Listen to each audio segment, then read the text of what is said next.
In one of the most explosive political showdowns of our time, Congresswoman Jasmine Crockett confronted Taylor Swift on national TV, not just about women's rights or climate change, but about what happens when celebrity emotion meets real-world policy.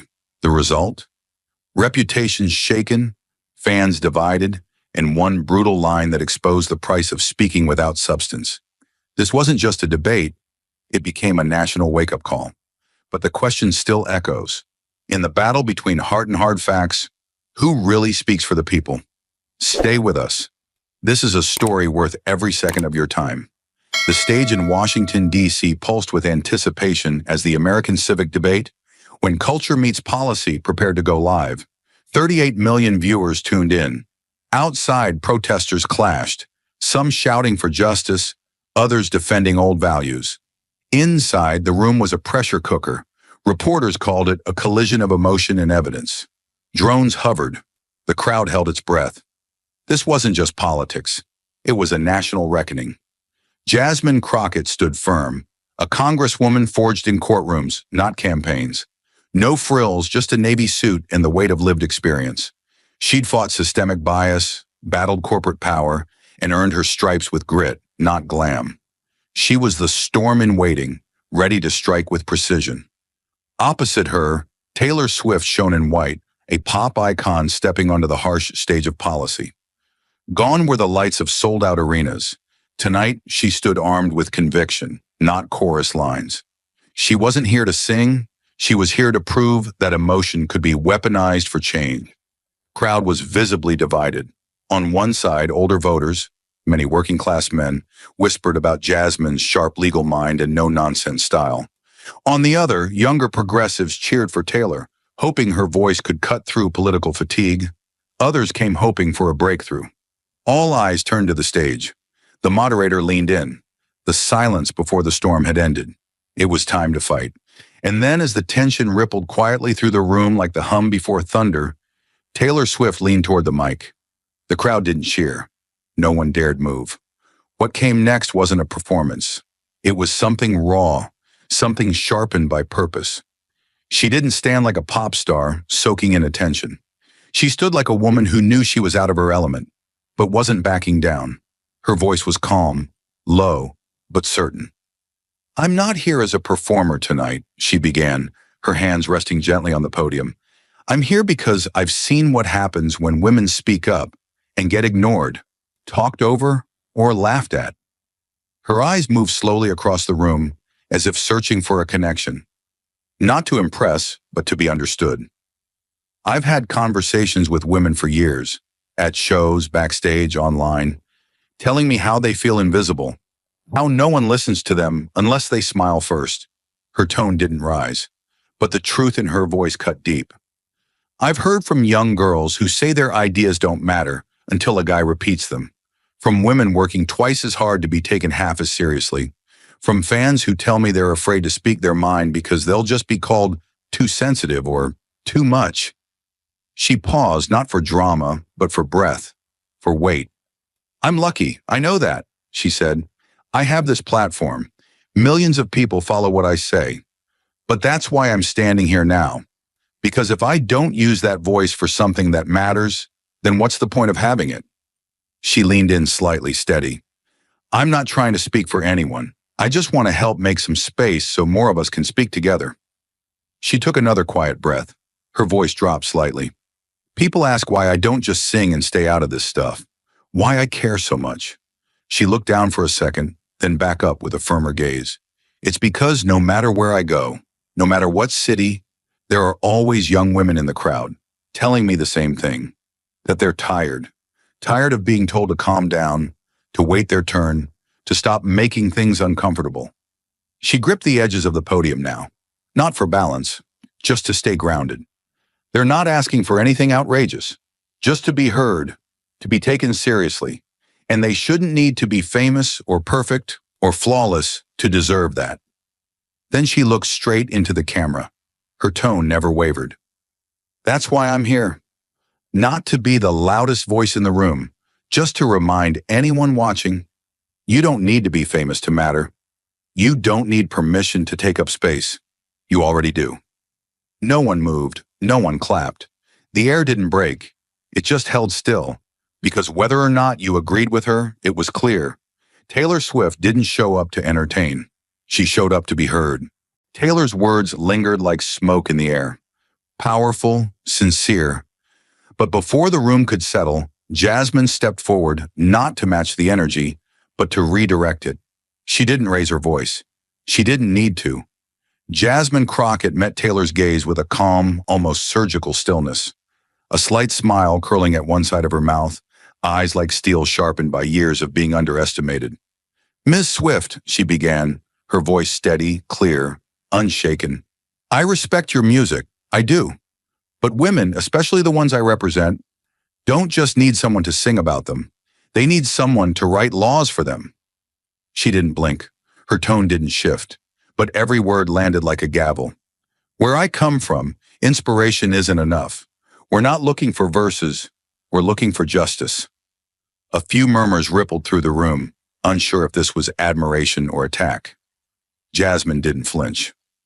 While some were lighting up arenas, others of us were in courthouses, fighting for women who couldn't afford a lawyer, let alone a tour ticket. Her fingers tapped once on the podium, light but pointed. "And when those women came to me, they didn't want to be heard. They wanted to be defended. That's the difference." Her words cut clean through the silence, but Jasmine wasn't finished, because behind her calm voice was a history the cameras had never seen. And now she was about to lay it bare. The pause between her sentences was deliberate, not for drama, but for control. Jasmine Crockett didn't waste moments. She used them, letting the weight of what she was about to say settle like a slow, hard truth. "I spent 5 years as a lawyer working with more than 400 black women," she said, her voice steady, her words clean and direct. "They weren't famous. They didn't have money or power. They were just women trying to live, trying to survive a system that kept failing them." Her eyes moved across the room, slow and focused. "I've had clients turned away from hospitals, sent home while in pain, ignored, told to wait, told it wasn't serious. And sometimes that wait was the difference between life and death." She paused just long enough to let it land. These women weren't asking for special treatment. They were asking for basic care, for someone to take them seriously, for someone to believe them. Jasmine didn't raise her voice. She didn't have to. The quietness made it hit harder. "I remember one woman," she said, her voice tightening just a bit. "She went to 3 different clinics. All of them said she was just stressed, anxious, probably overreacting. It was a tumor. By the time they found it, it had spread too far." The room was completely still. That wasn't bad luck. That was the system doing exactly what it's always done, dismissing pain when it comes from someone who doesn't have the right skin color or the right zip code. She looked down for a moment, then back up with full focus. "That's why I'm not here to sing songs or give speeches. That's not how I help people. I help them by showing up in court, by writing laws, by making sure someone in power actually does something." Her tone didn't change, but it carried more weight now, like every sentence had its own history behind it. "I don't inspire people with lyrics. I fight for them with paperwork, with legal threats, with policy. That's how I work. That's how I've always worked." Her hand tapped the podium once, not loud but firm. "While some people were filling stadiums, I was sitting with women trying not to lose their homes. Women who were scared, alone, and out of options." She stepped forward slightly, not to dominate, but to own her space. "They didn't want hope. They needed help." Another pause, not to create drama, but because that sentence needed room to breathe. "I don't come here for applause," she said. "I'm not trying to be liked. I'm here because I know what it's like to sit in a room full of people making laws and realize most of them have never lived the struggles they're writing about." She leaned in just a little. "I didn't get here to be a symbol. I'm here to do the work." And then it happened.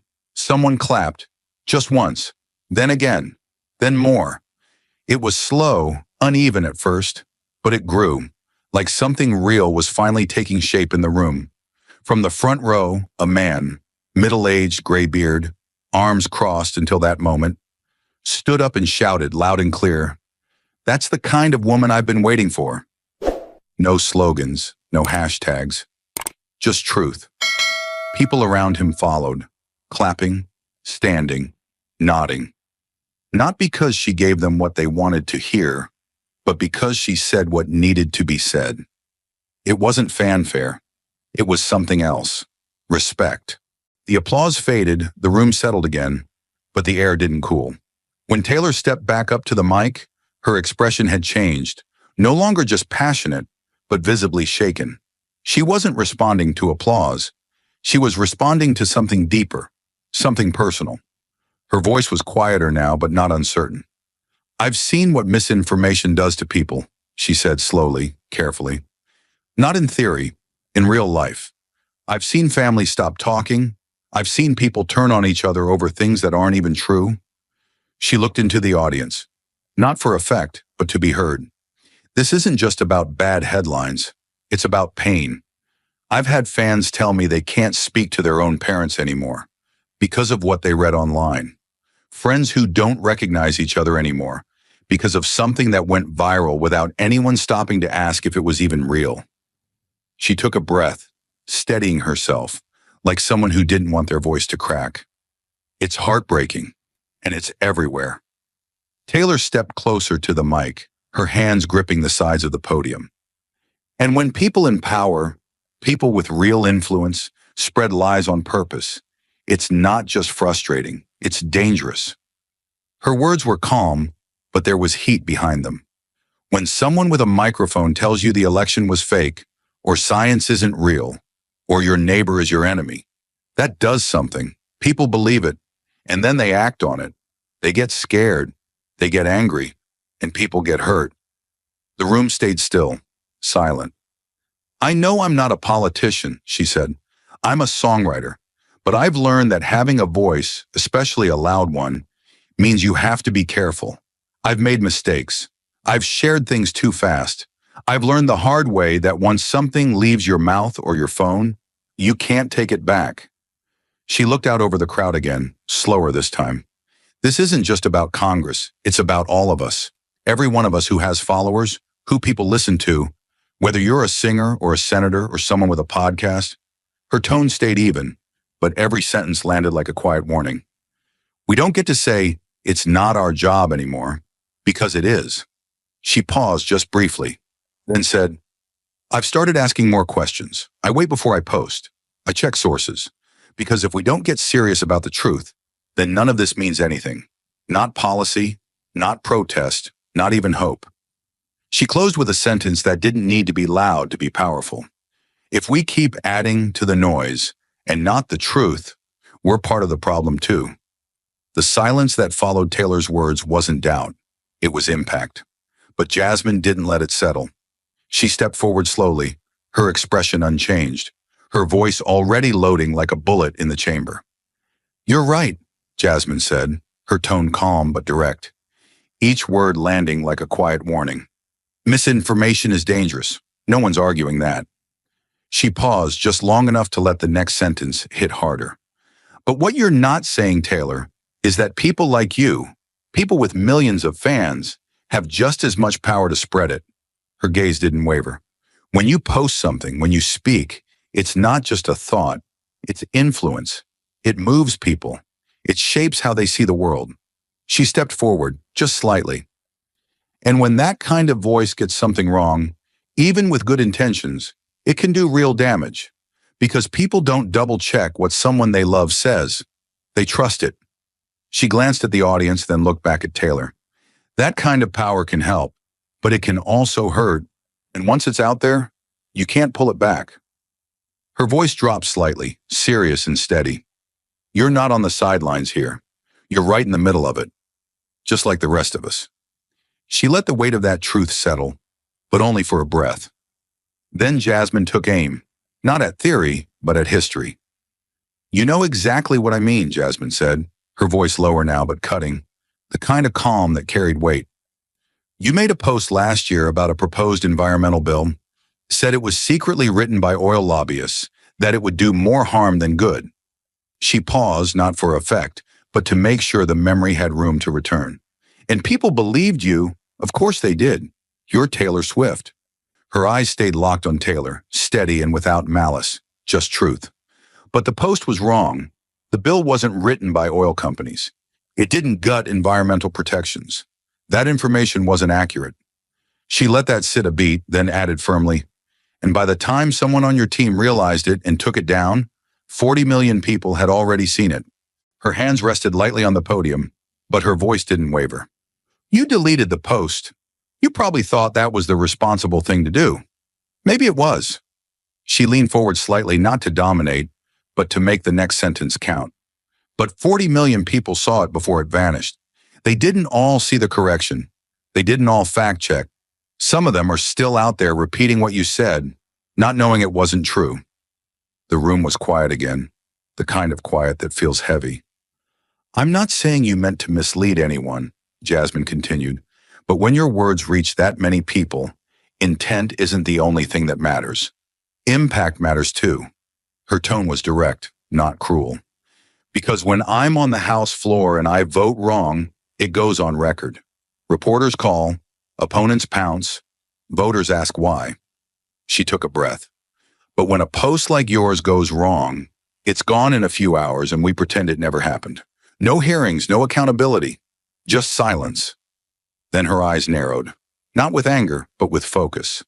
So I'll ask again, who takes responsibility for that kind of mistake? The assistant who wrote it? The social media manager who hit send? Or the woman whose name is on the account? Her words were blunt now, her tone sharpening like a closing argument. Because the truth doesn't care about who meant well, and neither do the consequences. She stepped back just slightly, letting the moment breathe. Her voice didn't rise, but it stayed firm. That post wasn't just a slip-up. It was a signal. And when someone with your reach sends the wrong signal, it can mislead millions. Jasmine paused. That's not just influence. That's responsibility. And that's the part too many people ignore. The silence in the room was no longer polite. It was thick with tension, and Jasmine knew it. But she didn't smile. She didn't gloat. She just stood there, steady, unshaken, and waiting for a real answer. The room stayed silent, but the shift was obvious. Eyes turned to Taylor, waiting, not for defense, but for accountability. Taylor took a breath, but her posture had changed. Her hands, once steady on the podium, shifted slightly. Her fingers tapped the edge, as if buying herself time to think. When she finally spoke, her voice was quieter, still sincere, but clearly searching for footing. I really do try to make sure what I share is accurate, she said slowly, carefully. We fact-check, we double-check. I have people who help with that. She paused, her eyes moving briefly across the stage. But sometimes things slip through. That post, yeah, it shouldn't have gone up the way it did, and I took it down as soon as I found out. There was a beat of silence. She added more softly, it was never about spreading something false. I was just trying to speak out. The words weren't wrong, but they weren't enough. Jasmine didn't shift her weight.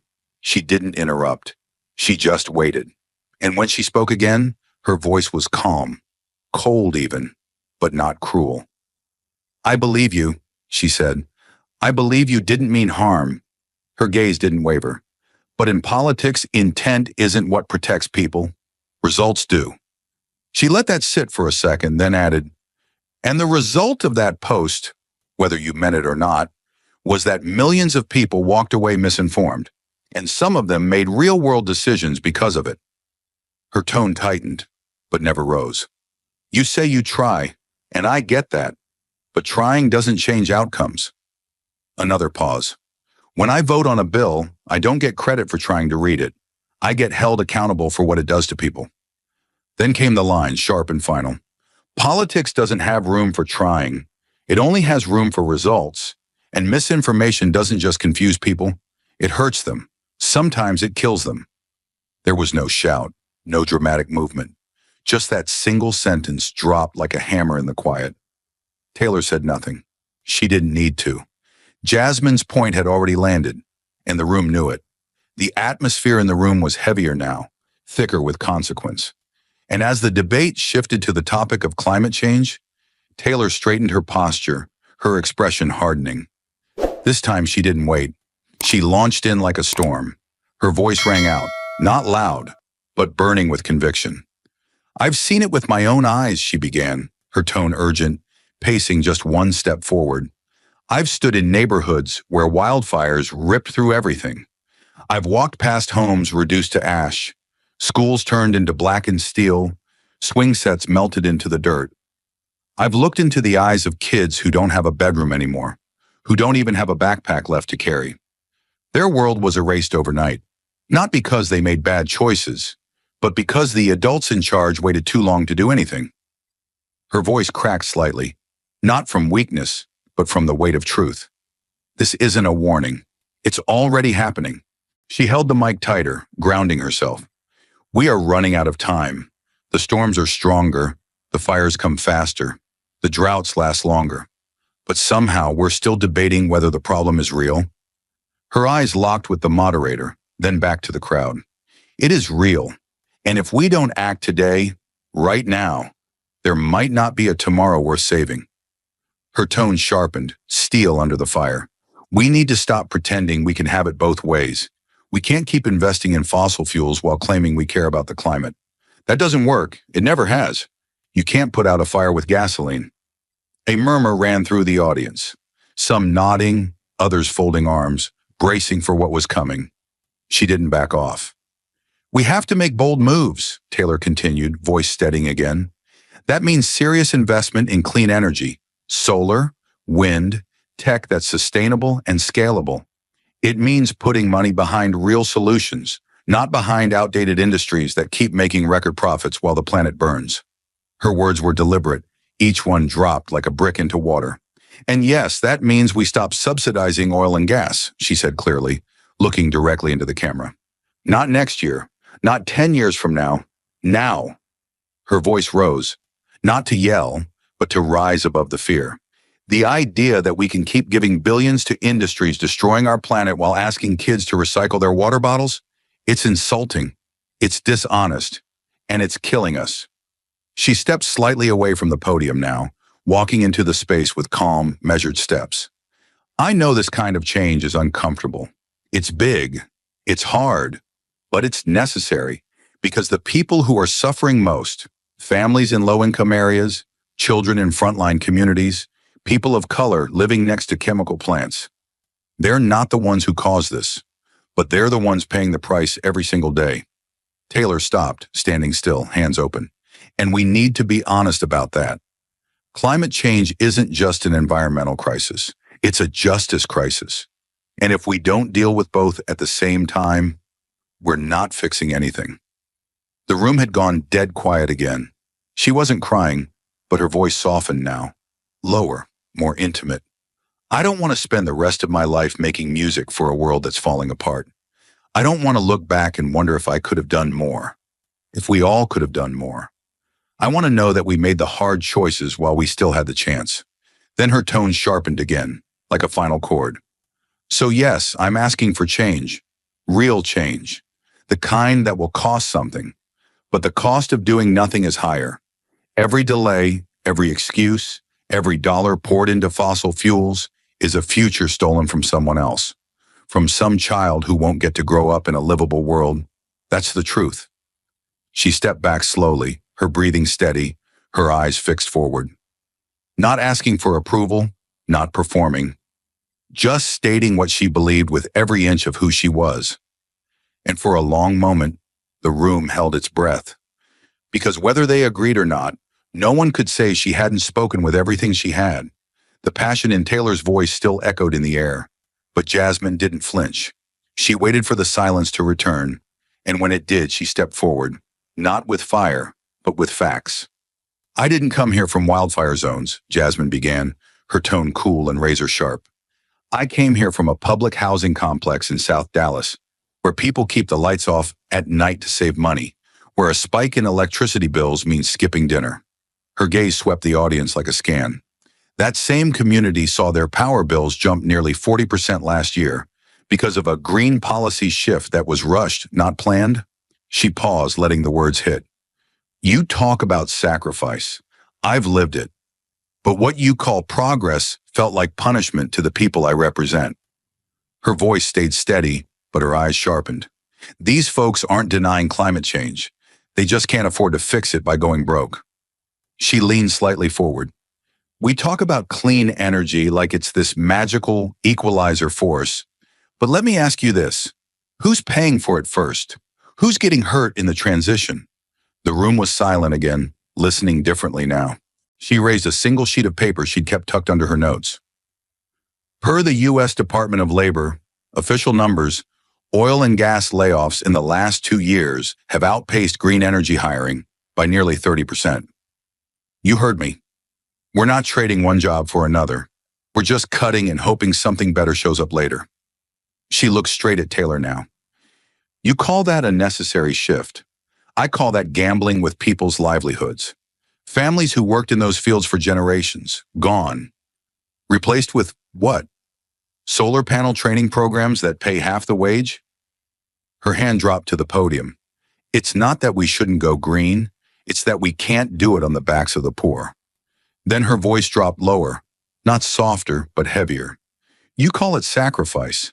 I call it sacrificing the working class to make wealthy progressives feel better about themselves at cocktail parties. A stir ran through the room, a mix of discomfort and grudging agreement. Jasmine didn't blink. Climate justice can't be real if it ignores economic reality. We don't fix the planet by forgetting the people who live on it. She turned slightly toward the camera, addressing more than just the studio now. Try telling a single mom working 2 jobs that her higher energy bill is worth it for the greater good. Try telling her she should be proud she can't afford gas anymore because the earth is healing. I've had those conversations, and let me tell you, they don't feel seen. They don't feel saved. They feel sold out. Jasmine stepped back from the podium now, standing tall, her voice calm and final. This isn't about denying science. It's about demanding strategy, smart strategy, real timelines, balanced transitions, not slogans, not guilt, and definitely not policies made by people who've never had to choose between groceries and heat. The audience didn't erupt, but they leaned in. They listened. And even those who'd clapped for Taylor minutes earlier now looked like they were seeing the argument from another side entirely. Because Jasmine Crockett hadn't come to mock green energy.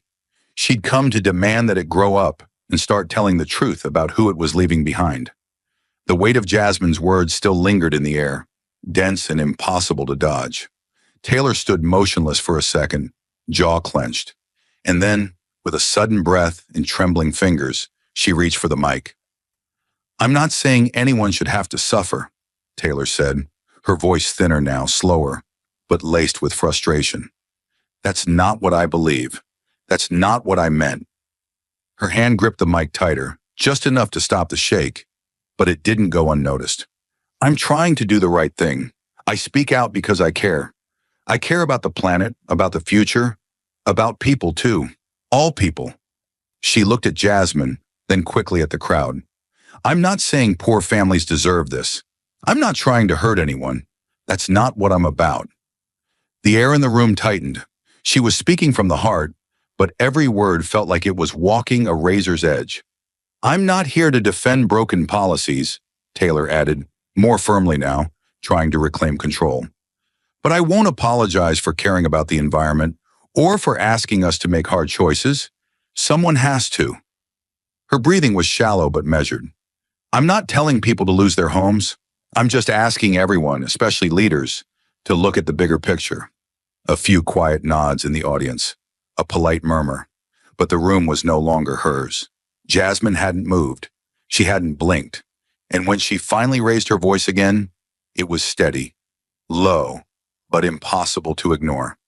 Then stop backing policies that take their homes away. Her words landed like a steel door slamming shut. Taylor froze. You say you don't want anyone to suffer, Jasmine continued, eyes locked, unblinking. But the people I represent are suffering. Right now. Not in theory. Not in the future. Today. She stepped forward, not aggressively, but deliberately, with the weight of lived experience behind every inch. And they're not suffering because of rising oceans or melting ice caps. They're suffering because of electric bills they can't pay, gas prices they can't afford, jobs they've lost in industries no one cares about anymore. The room held still, not a breath out of place. "I'm not saying climate change doesn't matter," Jasmine said, her tone unwavering. "But when you push policies that make people choose between paying rent and staying warm, then tell them it's all for the greater good? That's not justice. That's cruelty dressed up as progress." Her eyes never left Taylor's. "You don't get to claim compassion and ignore the damage." Taylor tried to respond, her lips parting slightly, but no words came. Jasmine didn't stop. "You have a platform the size of countries. You speak, and millions listen. But your voice doesn't echo in housing projects. It doesn't reach grocery store parking lots where parents are deciding whether to buy gas or food. They're not inspired. They're exhausted." She let that settle, just long enough. "You're not the villain, Taylor," Jasmine said, softer now, but still direct. "But you don't get to play the hero unless you're fighting for the people at the bottom too. Not just the planet, not just the future. The people who are bleeding right now." Taylor's expression shifted, tension behind her eyes, the kind of emotion that doesn't cry but holds in a scream. She nodded slightly, almost instinctively, but the silence after Jasmine's words didn't need her answer. The audience didn't cheer. Not yet. No one moved. The air was too full, the moment too sharp, because everyone knew what had just happened wasn't about scoring points. It was about someone getting called back to the ground, and the rest of the room realizing they'd been floating above it for too long. The tension hadn't disappeared. It had simply settled, like dust after a storm. But the quiet didn't last long. From the far end of the studio, a hand rose, and a voice carried over the silence, cutting straight through the stage lights. "Miss Swift," the young woman asked, standing among the crowd, her voice steady but curious. "Do you really believe celebrities should be leading in politics?" It wasn't rude, it wasn't sarcastic, but it hit hard. You could feel the shift in the room. Even the cameras seemed to pause. Taylor didn't answer right away. She lowered her mic, eyes dropping briefly to the floor, as if the question pulled something from her deeper than she expected. When she looked up again, there was no performance in her face, just someone ready to say what they believed, no matter how it landed. "I don't think being famous makes someone qualified to lead a country," Taylor said clearly and honestly. "But I also don't think staying silent makes you innocent." Her voice was softer than earlier, but every word was deliberate. "Music brings people together. It always has. It helps us understand each other, even when we disagree." She paused, not because she didn't know what to say, but because she wanted to say it right. Culture is where change begins. That's where hearts shift. And when people feel something deeply, when their hearts move, it changes how they see the world. And yeah, it changes how they vote. There was a stillness in the room, the kind that doesn't interrupt, only listens. "I'm not running for anything," she continued. "I don't want a title. I don't want power. I want to use the voice I already have to help someone else find theirs." She turned slightly toward the woman who asked the question, her tone growing stronger. "I know I'll make mistakes. I already have. But I'd rather speak and get it wrong than stay quiet while people get hurt." She gripped the mic a little tighter, not out of nerves now, but conviction. "If even one young woman watches this and thinks, maybe I can care about politics, maybe I should vote, maybe my voice matters, then it's worth it." She took a breath, steady and full. "Because we need more people speaking up, not just the perfect ones, not just the powerful, everyone." There was no applause yet, just silence. But this time it wasn't from tension. It was from something else, respect. Even those who didn't agree with her couldn't deny she meant every word. And in that moment, Taylor didn't feel like a celebrity trying to play politician. She felt like a citizen trying to matter. Taylor's answer landed softly, genuine, hopeful. But before the emotion could take hold of the room, Jasmine stepped forward, her voice cool and steady, like the sound of reality cutting through sentiment. "I hear what you're saying," Jasmine began, eyes locked on Taylor, her tone composed like a judge reading a verdict. "And yes, music moves people. Emotions are powerful, but emotions don't write federal budgets." She paused just long enough for the words to hit. "Songs don't pay medical bills. Heartfelt speeches don't stop evictions. Feelings don't fix broken pipelines or fund public transit. Her voice didn't waver. It simply deepened with each truth. You talk about sparking change through culture, and I respect that. But the families I speak to every week, they're not asking to be moved. They're asking to stay afloat. She looked to the crowd now, but her words were still meant for Taylor. Right now, there are people in my district taking out payday loans just to get to work. Single moms choosing between groceries and gas. That's not a political talking point. That's their life. Jasmine stepped slightly closer to the mic, not for effect, but because she was speaking from somewhere unshakable. You say if you can inspire one girl to vote, it's worth it, and that's beautiful. But I'm here trying to make sure that when she grows up, she can afford a place to live in the district where she cast that vote. Her tone sharpened now, not out of anger, but precision. I don't want people to just feel seen. I want them to be protected. And that doesn't come from art. It comes from policy. It comes from numbers, laws, decisions that show up on bills, not on playlists. She let the room breathe, then said with finality, "So no, I'm not against inspiration, but I want more than a good feeling. I want people to stop surviving and start living. I want them to stop hearing that hope is coming and start seeing it in their bank account, their heating bill, their grocery receipt."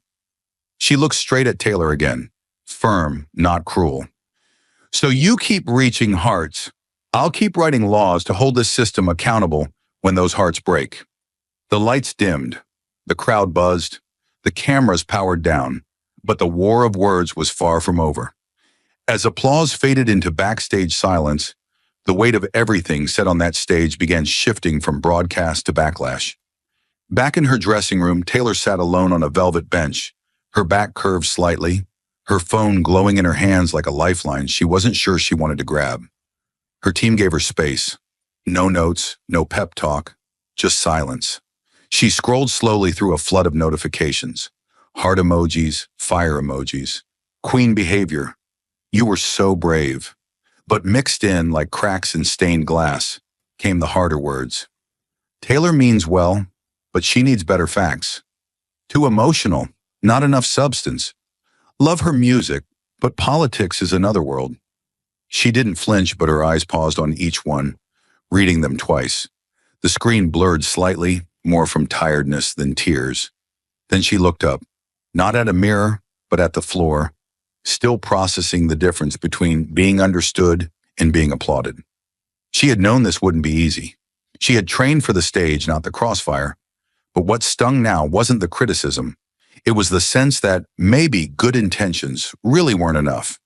She'd come to that stage with fire in her heart, but Jasmine Crockett had come with fire and data, with stories and statistics, with names she could have read from a courtroom file. And Taylor, for all her preparation, felt like she'd been arguing with a feeling while Jasmine argued with a fact. Her thumb hovered over the compose post button, but she didn't press it. Not yet. Meanwhile, a few doors down, Jasmine sat on a simple couch, still in the same navy blue suit that had become a symbol by the end of the night. Her aide had brought her a bottle of water, a tablet loaded with live coverage clips, and a small paper bag of takeout she hadn't touched. But Jasmine wasn't scrolling. She wasn't watching. Her phone buzzed once, and that was enough. She picked it up, thinking it would be another political strategist, another congratulatory message from a colleague or a campaign donor. But it wasn't. It was a text from a number she didn't recognize. Just a name, Maritza G., Houston, Texas. And the message was short, just one sentence. "You said what I've been trying to say for years. Thank you, Ms. Crockett." Jasmine stared at the words for a long moment, reading them like they carried more weight than any headline. Then another line came in. "I'm a single mom, 3 kids, no car. My gas bill doubled. Tonight, I finally felt seen." That was it. No hashtags, no applause. Just truth, delivered in a private message, like a confession and a thank you all at once. Jasmine set the phone down and exhaled. Not a dramatic breath, just a long, tired one. Her fingers loosened around the edge of the armrest. She didn't need to read polling data to know what that moment meant. She didn't need a trending hashtag to measure her impact. This was what she had come for. Her team began to knock softly, offering to debrief, to go over media spin, but she waved them off. "Not now," she said. "Give me 5. Back in Taylor's room, the mood had shifted slightly. One of her assistants walked in and offered a charger, a water bottle, a few notes from the press team. Taylor nodded politely but didn't say much. She finally broke the silence with a whisper that barely registered. "Did it help?" The assistant blinked. "What?" Taylor looked up, her voice a little stronger now. "What I said. Did it help anyone?" The assistant hesitated. "A lot of people are saying you inspired them. Young voters, women, first-time registrants." Taylor nodded slowly. "That's good," she said, but it was clear her mind was somewhere else. She looked back at her phone, where another comment had just appeared. "Taylor's heart is in the right place, but the world needs more than heart." She locked the screen. In that same moment, Jasmine finally stood up, smoothing her blazer as she glanced at the mirror. Not to check her reflection, but to remind herself she was still standing. She'd taken hits too. There had been pushback. Detractors accusing her of being too cold, too calculated, too political. But she'd heard worse in the courtroom. She'd survived louder lies on the House floor. And more than anything, she knew that when a woman like Maritza reached out, not to praise, but to relate, something had shifted. She didn't smile. She didn't cry. She just took a breath, picked up her phone, and typed a quiet reply. "I hear you, and I'm not done fighting." Outside, the debate hall was almost empty now. Crews packed away lights. Assistants gathered cables. Headlines were already forming online. Some praising Taylor for her courage, others calling it Jasmine's breakout moment. But beyond the spin and the clips, something unspoken lingered in the air. 2 women, 2 voices, 2 different weapons, emotion and evidence, had met in public combat. And the real battle wasn't over who won the room. It was over who would still be heard tomorrow. And somewhere in Texas, a mother checked her phone, smiled through tired eyes, and felt, for the first time in a long time, not alone. But the real debate wasn't over when the lights shut off. It was only beginning, shifting from the stage to the screens, from applause to analysis, from passion to interpretation. By the next morning, the headlines had turned into battle cries. Fox News wasted no time. Their early segment opened with a slow zoom on Jasmine's closing line. "I don't want a song about hope. I want a reason not to borrow money for gas." The chyron beneath her face read, "Jasmine Crockett, the lawyer who dismantled celebrity politics." One anchor leaned forward, eyes blazing, and said, "She didn't just challenge Taylor Swift. She destroyed the whole idea that feelings can replace facts." Finally, someone brought reality into the room. Clips of Jasmine citing Department of Labor statistics played on a loop. Pundits called her a rising star for working-class America, a data-driven David slinging stones at Goliath glitter, and the voice of the people that Hollywood forgot. On the other end of the political spectrum, CNN struck a different tone. Their morning headline read, "Taylor Swift, courage on stage, but politics isn't a song." The framing wasn't cruel, but cautious. The lead anchor opened with a nod of respect. "She stepped into the arena, and that takes guts. But last night proved something else. Good intentions and global fame still aren't a substitute for grounded expertise." Clips of Taylor's emotional plea, her voice cracking as she recalled burned homes and lost futures, ran beside slow-motion shots of Jasmine responding with courtroom calm. Analysts called it a textbook case of conviction colliding with consequence. One panelist sighed and said, "Taylor brought heart. Jasmine brought homework, and America saw the difference." Even neutral outlets couldn't ignore the impact. PBS ran a segment titled "Emotion versus Execution," a debate that redefined the line between art and authority. It was less dramatic, but just as pointed.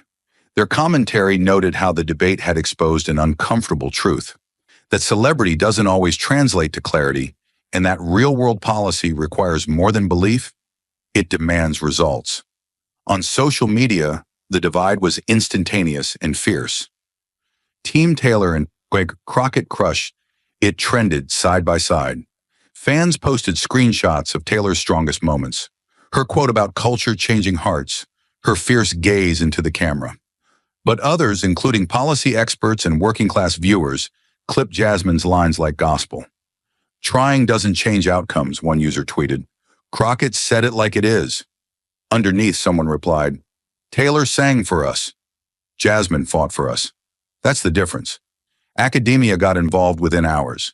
By the end of the week, 3 prominent political science professors had published essays dissecting the debate. One titled, The Swift-Crockett Clash, Case Study in Emotion versus Policy. The abstract read like a thesis in modern democracy. This debate reveals the growing tension between celebrity cultural capital and practical legislative authority.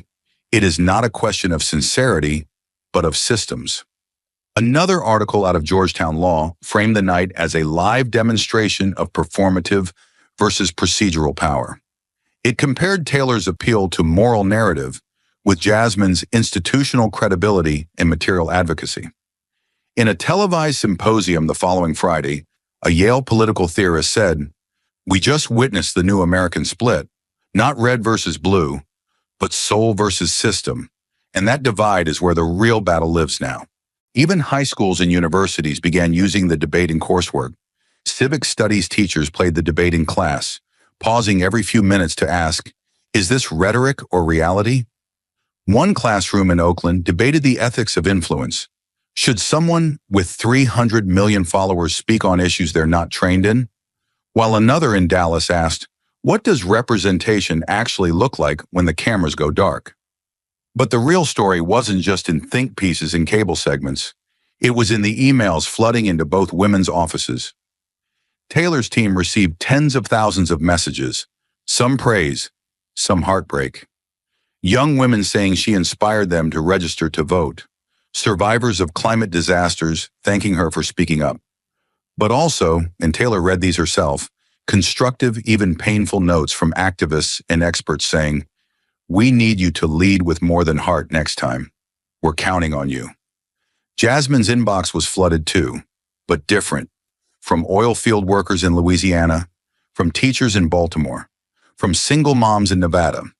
One message simply read, "You made space for someone like me. I didn't think we belonged in that kind of room. Now I do." And slowly it became clear. This debate had become more than just a clash of two women.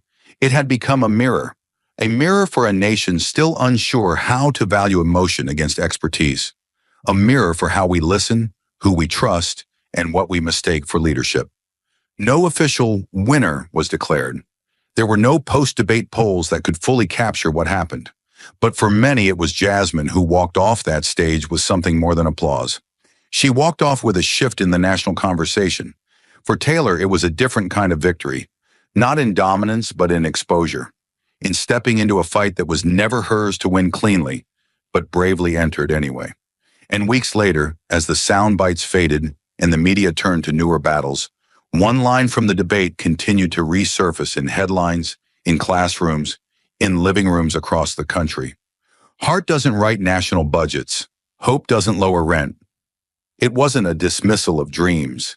It was a demand for delivery. And for better or worse, America had heard it, loud and clear.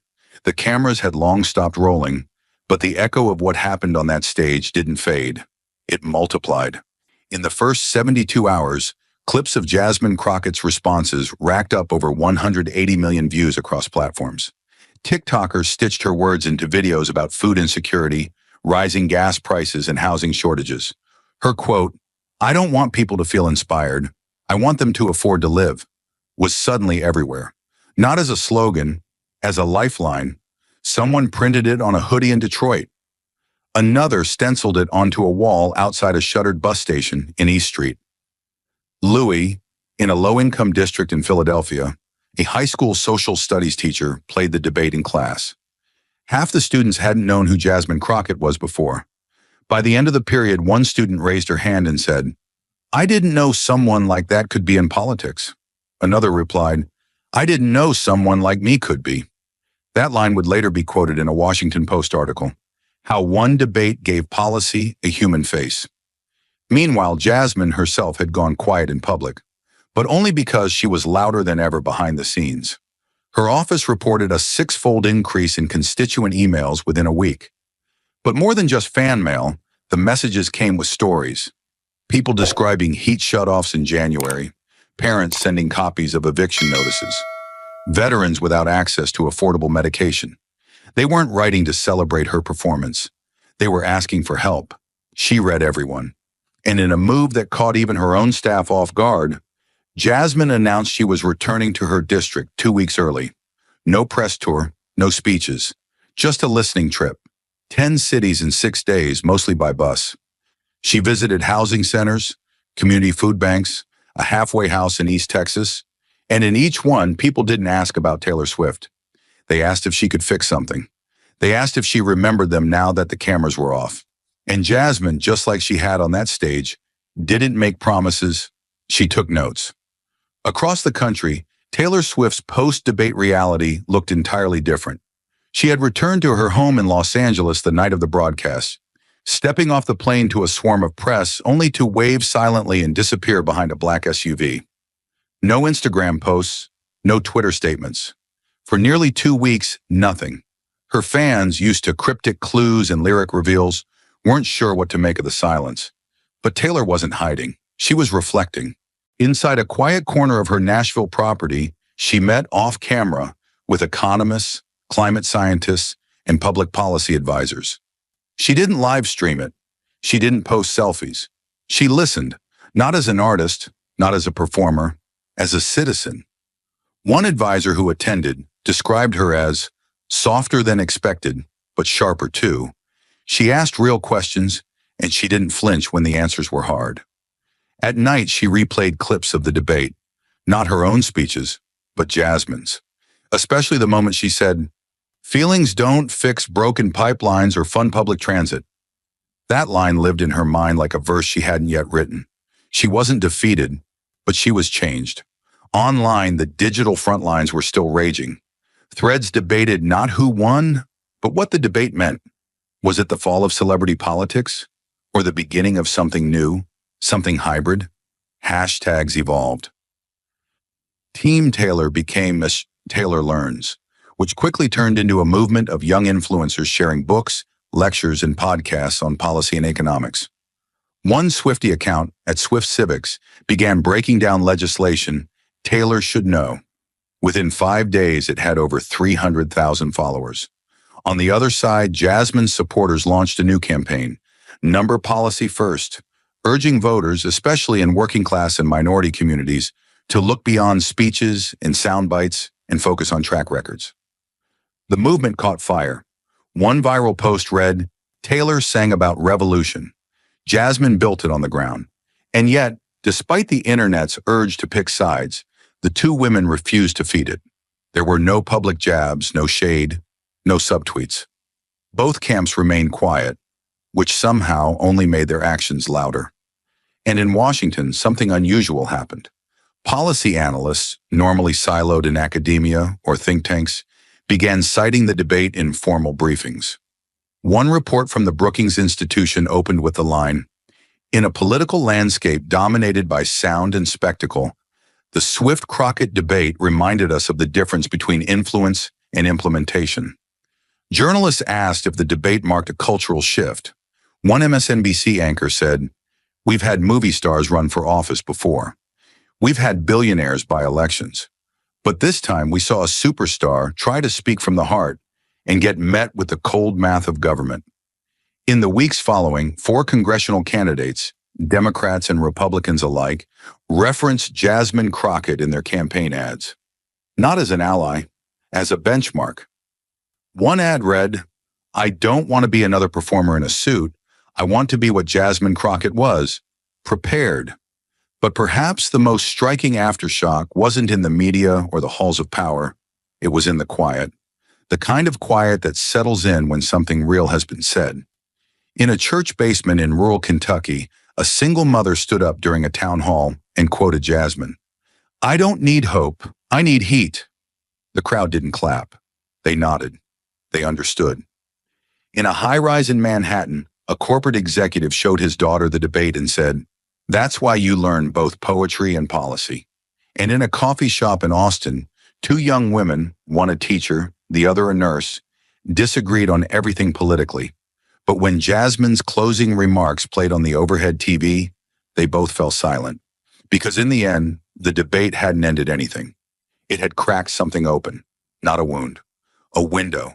And on the other side of it, a new conversation, raw, unresolved, but finally, real.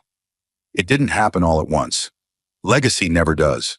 There was no official follow-up debate, no glossy magazine shoot, no reunion photo where Jasmine and Taylor smiled side by side.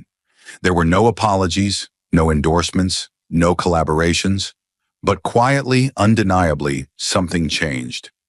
In classrooms across the country, the debate between Jasmine Crockett and Taylor Swift became more than a viral moment. It became curriculum. Professors at New York University, Stanford, and Morehouse added it to syllabi under a new label. Narrative versus governance. One political science professor described it as the cleanest live example of America's core divide. Not left versus right, but soul versus system. She played the video without commentary, then told her students, listen for the turning point. Where does heart give way to accountability? In a debate class at a public high school in Cincinnati, a sophomore raised her hand and said, I used to think politics was about how good you were at talking. Now I think it's about how many people you've actually helped. The teacher smiled. That's the real pivot. And in that sense, the debate didn't end the night the cameras cut. It became a standard, a measuring stick for every public voice that came after. Months passed, but echoes of the confrontation kept showing up in unexpected places. A conservative governor, grilled on rising electricity costs, was asked by a local reporter, would you respond more like Jasmine Crockett or Taylor Swift on this? A progressive candidate, under fire for weak economic plans, defended herself by saying, I know what I feel, but I also know that feelings didn't save Jasmine's voters from eviction. People weren't just quoting the debate, they were being measured by it. On cable news, analysts began using the phrase Crockett line to describe the point where performance fails and policy must take over. It's one thing to rally people, a commentator said on MSNBC. It's another thing to carry them when they fall. Jasmine drew that line live on national TV, and no one's forgotten it. For Jasmine, the legacy grew quietly, but powerfully. She didn't release a book. She didn't sell merch. She returned to work. Her committee meetings got fuller. Her speeches on the House floor went viral more often. But what mattered most was where she went off camera.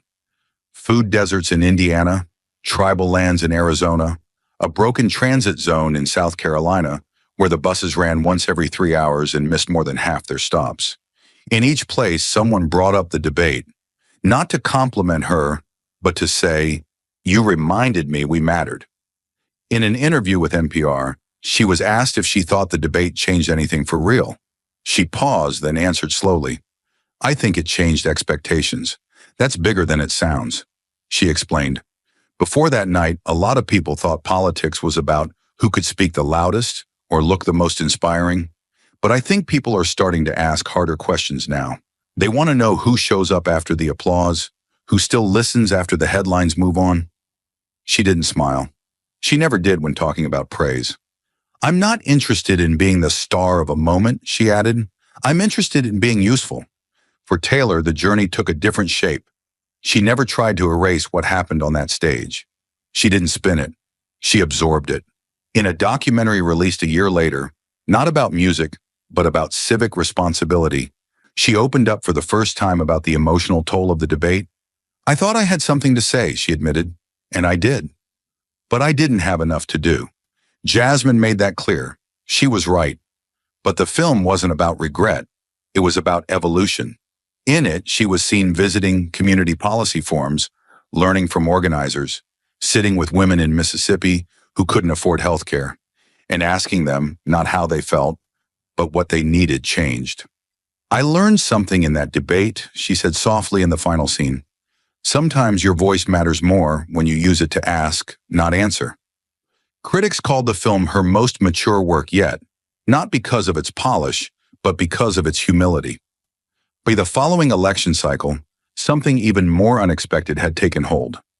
Young candidates, activists, teachers, nurses began to reference the Swift-Crockett debate in their own campaigns, but not as a spectacle, as a warning. I don't want to give you a speech, one local candidate in Phoenix said at a town hall. I want to give you results, because I remember watching Jasmine Crockett look straight into a camera and say, trying isn't enough. And that stuck with me. It stuck with a lot of people. And slowly, the culture around political speech began to shift. Not entirely, not overnight, but noticeably. People clapped a little less for the rousing monologue and leaned in a little more when someone said, "Let me show you the numbers." Years later, a university held a panel titled, "What Changed Us? 10 Cultural Moments That Shifted America's Political Lens." The room was filled with professors, journalists, students. They debated war coverage, election night pivots, major protests. But when the Swift-Crockett debate came up, the moderator paused and said, "That wasn't just a debate. That was the first time millions of Americans saw two kinds of power go head-to-head in real time. One built in arenas, one built in courtrooms." And then he asked the crowd, which one lasted longer? No one answered out loud. They didn't have to, because by then, everyone in that room and across the country had already felt it. The debate didn't make Jasmine famous. It made her relevant. It didn't make Taylor a politician. It made her accountable. And it reminded a nation hungry for spectacle that the real stars don't just move hearts. They move policy. They change lives. They show up when the stage is dark. And that's the legacy this debate left behind. Not in volume, in impact. Thank you for watching until this moment and for standing with us on this journey for justice. Your support means everything. Like, subscribe and turn on notifications so you never miss what's next. And we'd love to hear your thoughts. Leave a comment below and let us know what moved you most in this story. Together, our voices make a difference.